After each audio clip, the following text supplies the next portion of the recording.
仲開車嘅，喺度等乜嘢啫？你開我個門做乜嘢，媽咪？啊？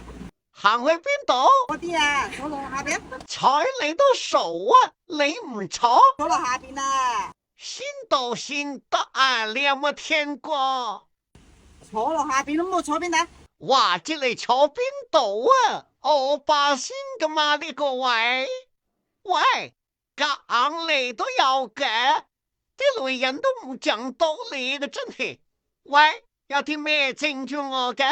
你個死紙巾盒，連你都嚇我係嘛？快啲同我掹開佢！由而家開始，冇再同我講嘢。有人嬲我，影住佢。咦，有次換得新手機啊？唔同我識嘅。前兩日喺轉轉買嘅，轉轉上面嘅二手手機幾抵噶。我呢台蘋果14 Pro 只要4600，比新機平3000幾蚊。而且我研究過啦，轉轉官方驗嘅手機都經過多輪質檢，同新機一樣支持1年質保。上邊嘅 Switch 續航版都只要800幾蚊，真心推薦買靠譜嘅二手就上轉轉。嗱，俾翻你坐啦，上嚟啊！唔坐，你坐飽佢。嚟，俾翻你坐。有咩落去啊？俾翻你坐，我落地。開門，你開門。哎，咪住，捧我上嚟先。出來，出來！哎呀，佢主怪，佢樣樣識聽你坐先。